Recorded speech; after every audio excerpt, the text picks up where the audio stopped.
Welcome back to CryptosRUs. I'm George. We're all George.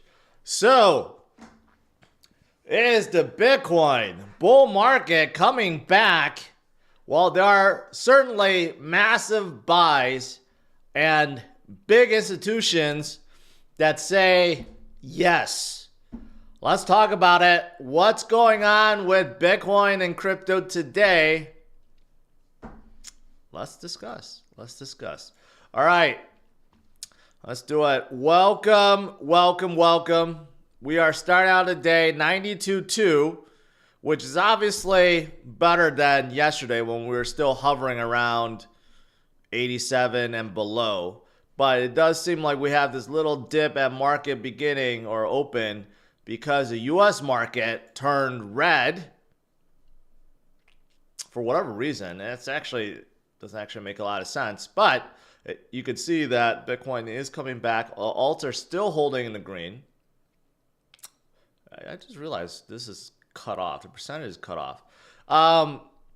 So this is very encouraging, very hopeful that even with the market opening in red, you could see the Bitcoin bulls are buying back, right? And there are several reasons why this is a good idea and why it actually has been a good idea forever, basically. Whenever you see large dumps, large dips, especially when it comes to Bitcoin, it's a good time to load up.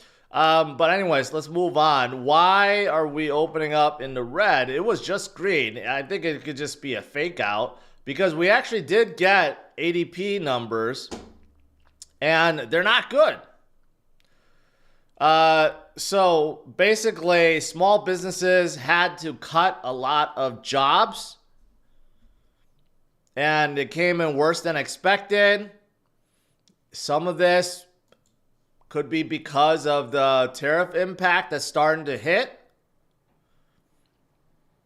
right? And why is this a good thing? Well, overall, it's not a good thing for the economy, but it's a good thing for our rate cuts. If you refresh, we're up to 88.8%, which is very, very good. That's coming up next week. And for January, we're now up to almost 30% for another rate cut in January. So the way things are going, we're going to get more rate cuts. So these are good. Rate cuts are good. And we're probably going to get more as we move into 2026. So, good stuff. And this is going to be good stuff in 2026. We're going to get a new Fed chair. Kevin Hassett. I don't know why I put an N in there. Hassett. He didn't say, yes, this is going to be the guy, but it does sound like it's going to be him. And he was a former advisor to, I think, Coinbase, a guy that's been very in tune with crypto, right? And he said some things already that makes a whole lot of sense, which is telling all the Fed governors and presidents to stop it with their press conferences. Not everyone needs to share their opinion. Okay, because those opinions sway markets. So that's good. That's good too. All right, moving on to ETF flows. Yesterday we had actually a good reversal. BlackRock finally bought 58.5 million for Bitcoin. Ethereum had a negative 10 from BlackRock mostly. And then Solana had a pretty good inflow day, 45 million yesterday. So that's good. So there are still people that are buying.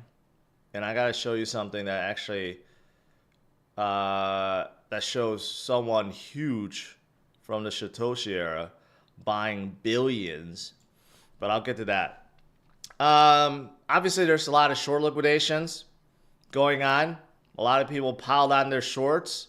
And I have Where's the chart? No, that's not the one. Not the one. This one.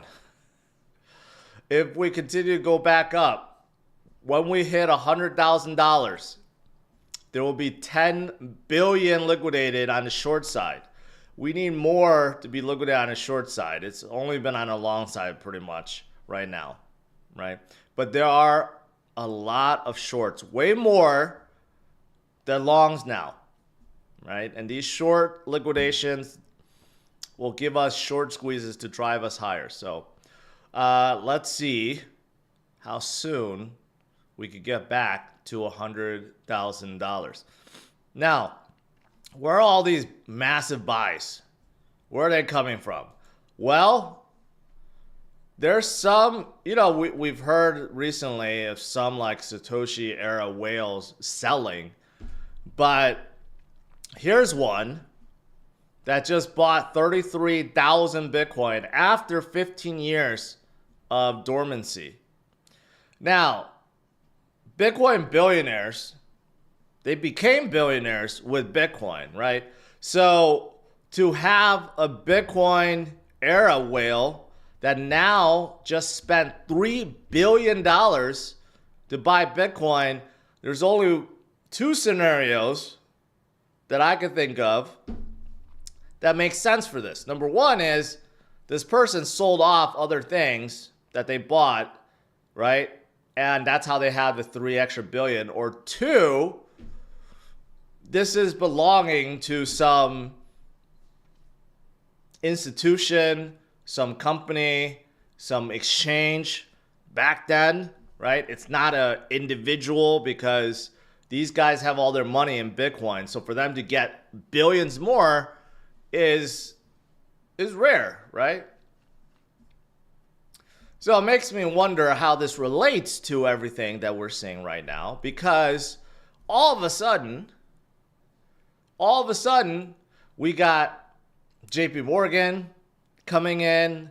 All of a sudden, we have Vanguard coming in. And all of a sudden, we got Bank of America coming in. Do these guys have $3 billion sitting around? Yeah, it's like chump change almost. It's not chump change, it's still billions. But you get my picture because they're worth a lot, right? So it makes me wonder if one of these guys bought Bitcoin before just for fun, and now they're loading up again, right? But it makes sense. The timing of it is not a coincidence. Why all of a sudden we have this 30% drop, and then JP Morgan comes out and says, we're going to offer this new Bitcoin note. And why Vanguard all of a sudden is like, yeah, we're going to allow our clients to trade ETFs. And why Bank of America is like, yeah, we're going to allow our wealthy clients to start buying crypto. You got to think. Did they plan for this?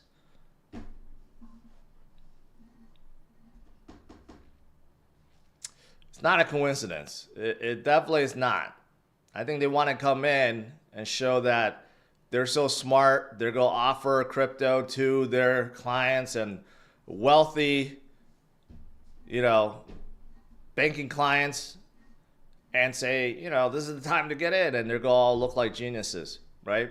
They're going to look like they're saviors of crypto. They're not, but I think they all planned this. Anyways, outside of these things, we know that the fundamentals are great. I've been saying that. Exchange reserves have dropped to the lowest level forever. And that's for ETH too, not just for Bitcoin, for ETH as well. Right? We got a lot of great metrics. Bollinger Bands right now showing that we saw this before. And the last time we saw this was when Bitcoin was about to make a parabolic move. Okay? Basically, every time Bitcoin falls down dramatically or has a big correction or goes through crypto winter, we have a recovery, right? And there are metrics that show that. My camera is covering up one, but you can see after the last few crypto winters, we had this Bollinger Band or Bollinger Bandwidth hit a low point, and then we recovered. We hit that low point last time, November 2023,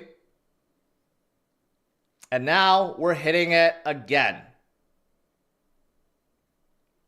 And every time we hit this point, we go up tremendously afterwards.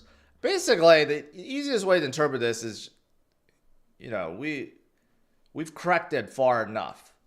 Actually, we overcorrected. We're oversold. And that's why the bull market is coming back. And these big boys that I'm not too fond of that are coming in, like Vanguard and JP Morgan and stuff. But even though we don't want institutions like that, we don't really want BlackRock in the space, they're here. The good thing is they'll help us carry Bitcoin and crypto forward short term. We get to ride that gravy train, right? So, yeah. Sui also had a really big comeback yesterday. And that's because if you're living in New York, you get to buy Sui on Coinbase now.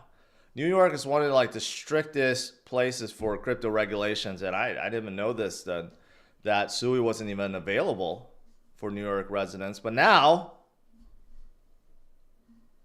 they are.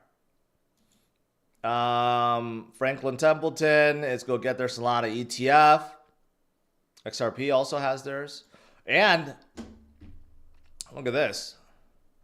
XRP's Power of 3 setup heats up with the 260 being the doorway to expansion phase. XRP is not too far off from 260. Look at that V-shaped recovery. We're ready to rock. We're ready to rock. All right, guys. That is it. Let's do some Q&A.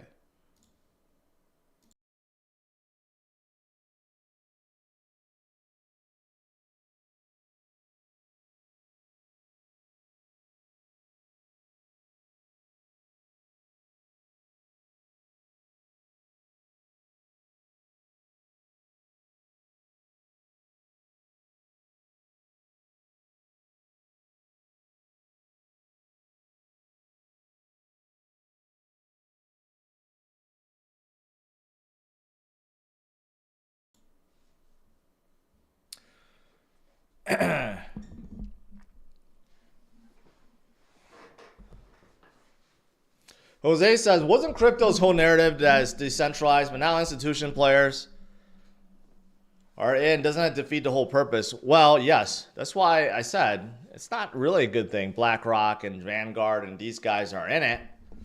Long term, they probably want to control it. But short term, they're accumulating. And we get to ride that gravy train.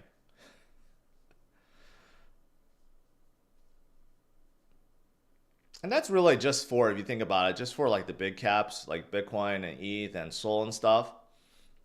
But decentralization is still here. Self-custody is still here. Ledgers,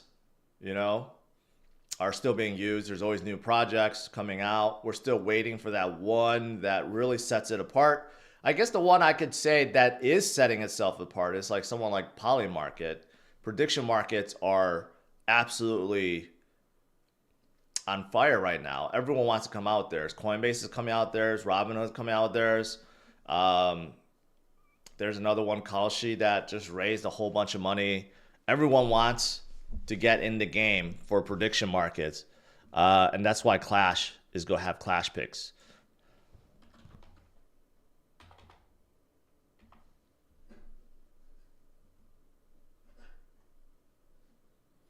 Oh man, look at this. Almost back to 30 million for Clash too. Clash picks is going to set Clash apart because it's going to be awesome, which is our own prediction market. And in case you're wondering, we're going to build it so that you could use it for anything. For crypto predictions, for world events, possibly even sports if we get integrated, and of course for Clash tournaments. It's going to be awesome.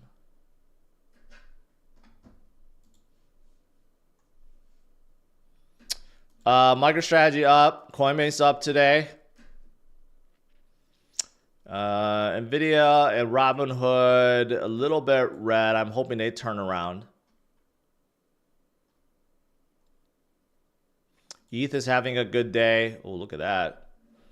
Up 4%. Maybe Tom Lee's buying. SUI still hot from yesterday, up 5%. AVAX coming back to life. Sol's at 142.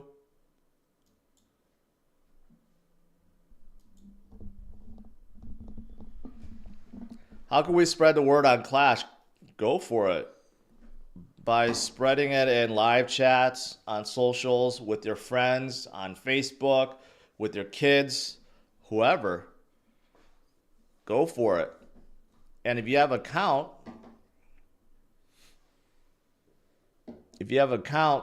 on the webpage, use your affiliate link.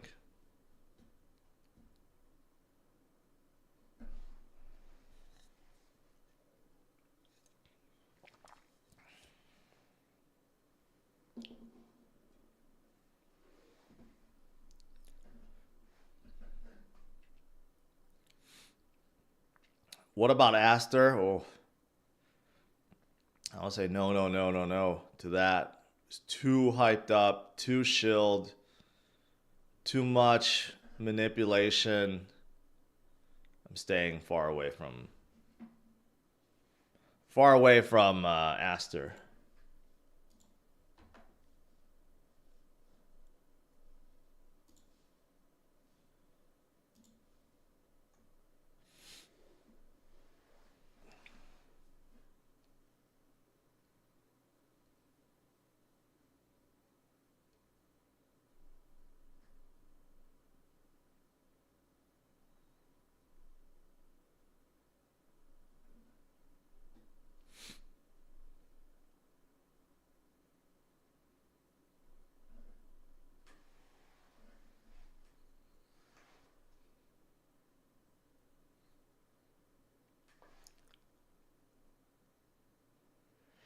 Yeah, Brian Jung, he covered Clash.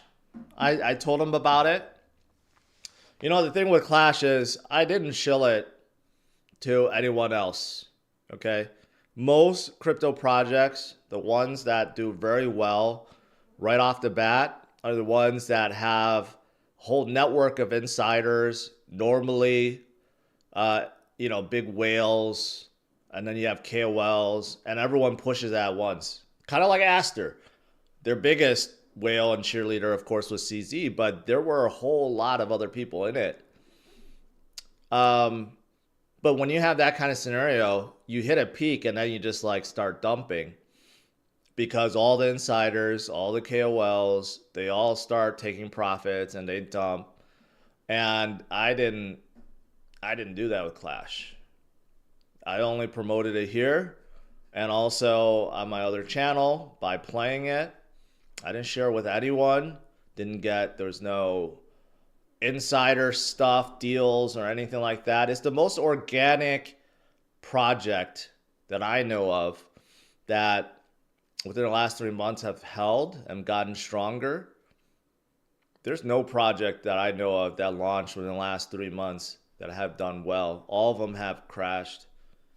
Even gaming projects. I was looking at some of the gaming projects from back in the day, like Alluvium. A lot of you guys may remember that project. Very hyped up project. Star Atlas. Even Vulcan Forged. Like all these, none of them have done well, right? In the gaming field especially. Very harsh, very tough to keep people motivated and playing, right? And we have done that with Clash. in the last 3 months, 4 months, 4 months. I forgot. It's probably 3 something. So it's really quite amazing what we have accomplished. And I can't wait until the market turns around because it's going to be tremendous.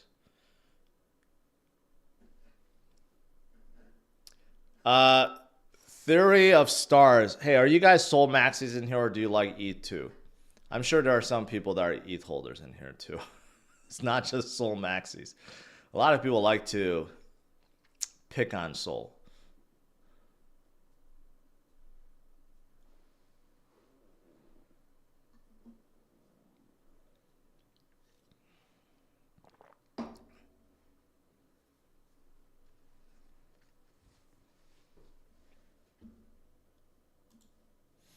ETH is doing very well today.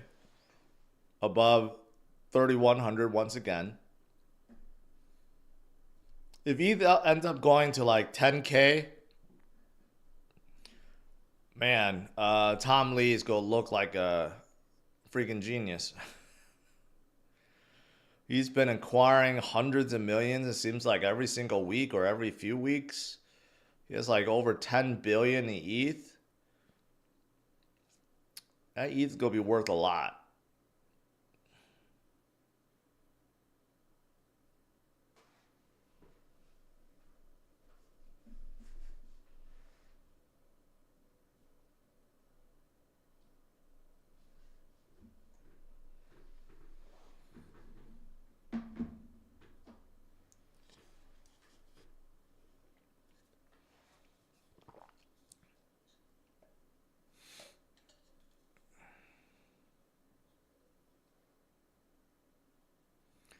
Scaramucci just released his book on Sol. I don't know why you need a book.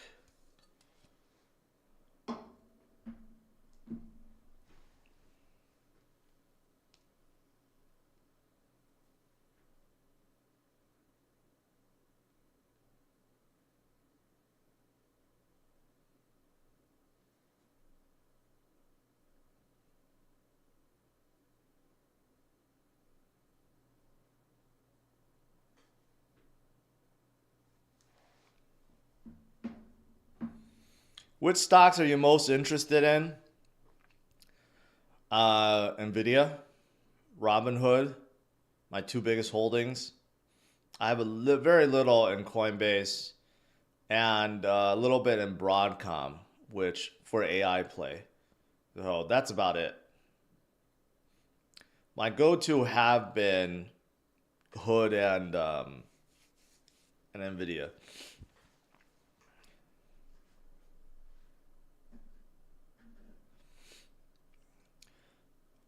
John Be Good.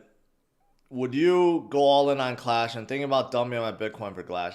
You know, like as much as I like Clash, I don't know if that's a good idea because I think everyone should hold Bitcoin. But I'll just say this. I'm putting all my efforts into Clash, like literally every day. I think about how to improve our tournaments. If you guys could see the back end that we have built for hosting tournaments, it's like the best there is for hosting Clash Royale tournaments. I can't believe there's one that's probably better than ours besides what Supercell has. Not only that, not only improving on tournaments, also obviously working on Clash picks, which is, I think, the next big thing. And then in general, just how to spread the word, how to attract more attention, how to keep people motivated.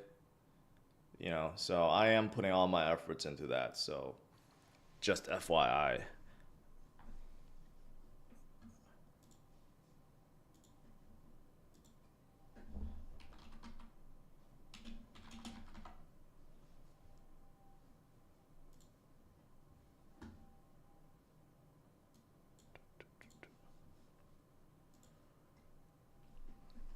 I don't know why Wall Street is not like pure green today.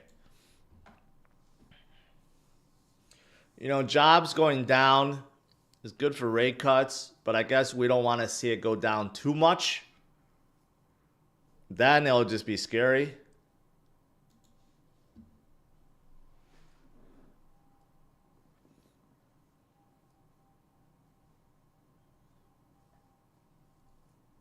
Would you take some BTC profit to buy Rolex? Not at this point. No, not at 92,000. No. I have a couple. It's nice. It's nice to wear if you're like going somewhere where there's a lot of people, but in most cases I'll never wear it. It just sits in the watch box that, you know, rotates. Unless you have a lot of extra money, I would not suggest buying a Rolex or any fancy watch. When Bitcoin goes back to 130 and then starts making new high at 150, 170, 200, then sure, take some off the table, treat yourself if you want to, but not at this price point.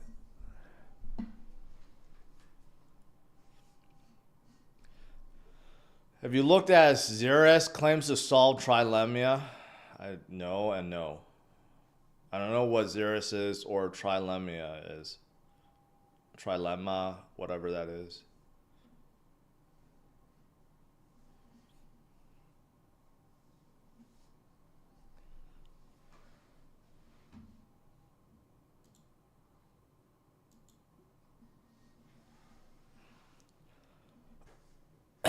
I don't really have any thoughts about H-bar.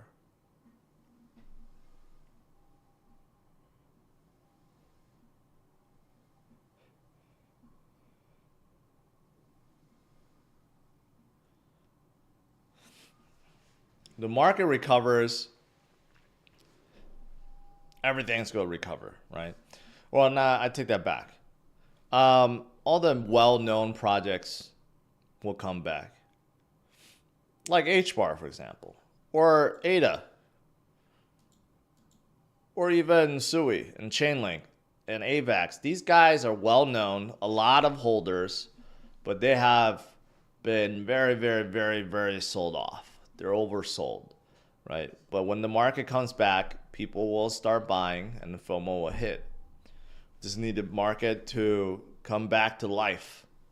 And with these big institution guys that are now all of a sudden making big moves in the space, makes you wonder if they know something that we don't.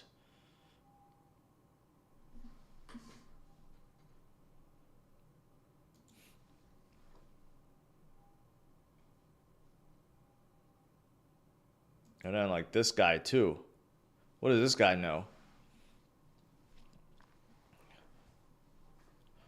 Buying $3 billion of Bitcoin after sitting for 15 years?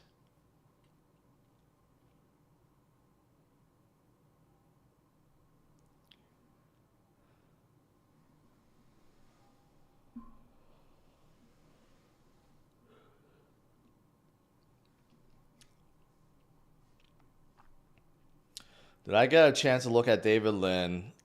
No. When did you ask me? I never even heard you asking me that. Why don't you help me? Since if you're a fan of his, why don't you ask him if he wants to have me on, and then we could talk about crypto, finances, markets, and Clash.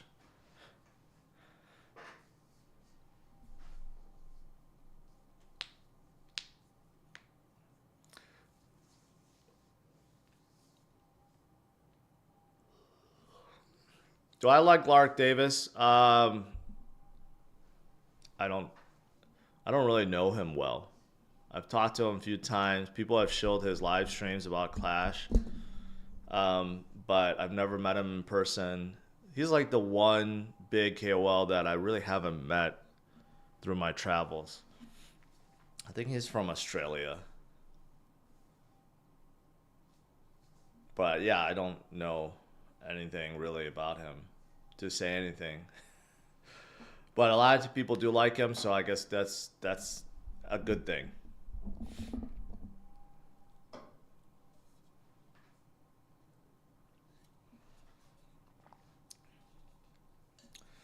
Oh, New Zealand, Australia, same thing.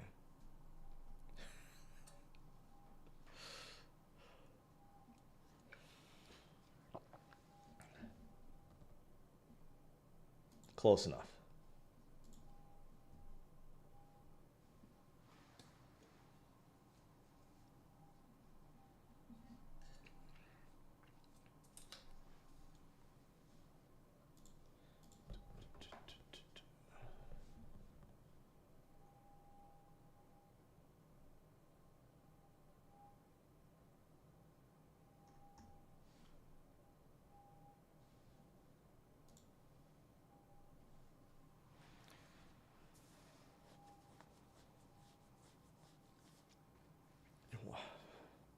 See, Peter Schiff, right? Like, he has done a brilliant job making crypto or Bitcoin people care about him.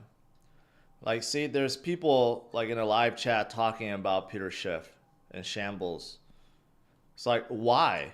You're giving him the attention that he wants. Like, the brilliance of Peter Schiff is he has figured out how to turn Bitcoin people into his audience. It's like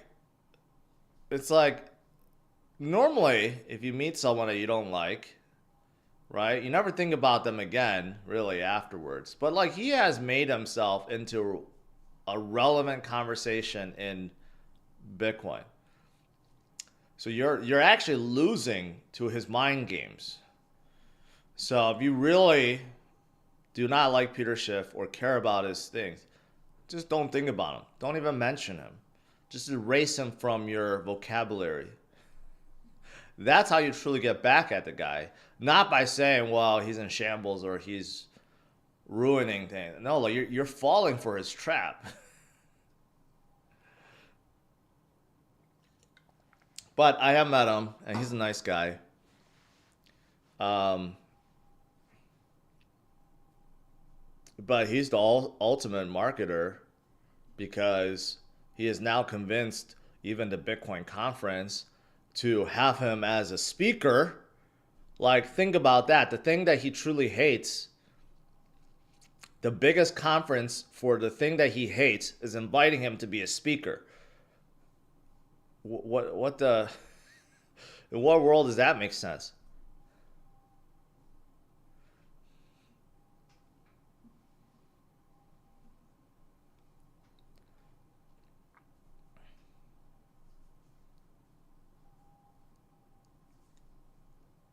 He doesn't even, those delusional outlooks, Daniel. He doesn't believe any of that. Again, that's part of his marketing Jedi mind tricks. To just be outrageous as possible and build an audience. That's what, you know who else does that that's outside of crypto?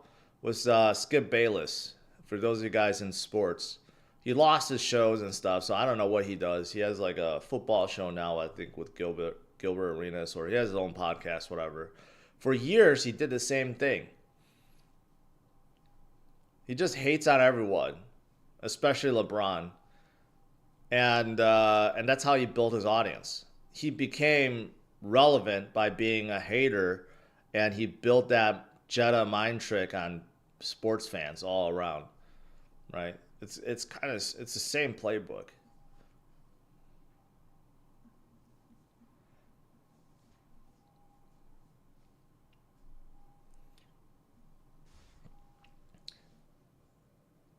You know, actually, if you think about it, I was doing that for a while too, with one particular project. Speaking of which, I got something to show you guys. What do you think about Ripple? Well, I mean, I think it's too centralized, but I definitely want to meet Chris Larson.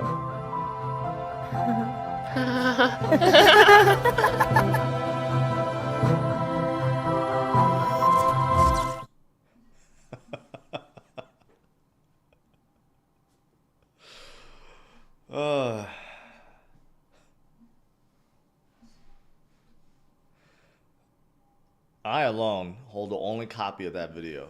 You can't find anywhere.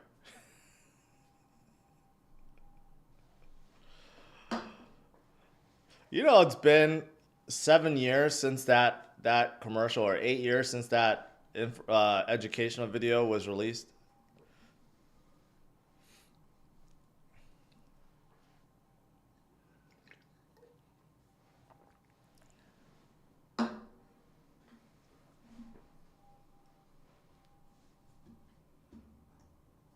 All right, we're coming back to 93. Alt's having a good recovery today. Ooh, Robinhood turned very green. That is good. Good for me and good for everything. Man, I need Robinhood to get back to 150 quickly.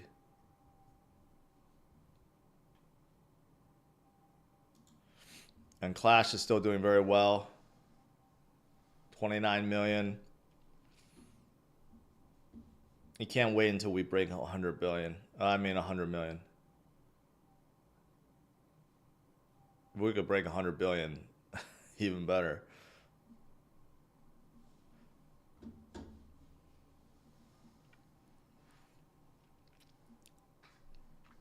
Would having a CryptosRUs podcast reach a bigger market, like what, like on Spotify or Apple? I did that before for years. Never really gained an audience from it, but I'm sure there's tools that can convert what I'm saying into like audio form, right? That there were tools before. I'm sure there's probably better tools now. But normally podcasts are a lot longer, like with the audience, with the guest, and it's like goes on for hours. I don't have time for that. My time is all spent building Clash right now.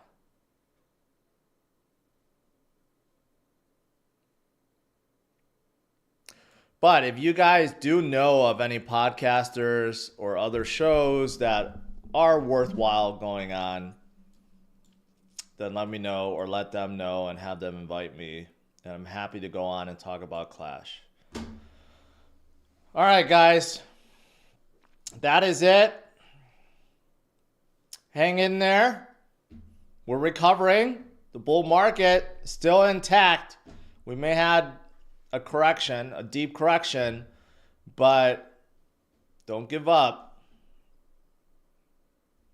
Smash a like, subscribe to the channel. Have a good one, guys. Can you store Clash on Ledger Wallet? Yes, you can. Any wallet that supports Sol-based tokens? Yes, you can. All right, take care.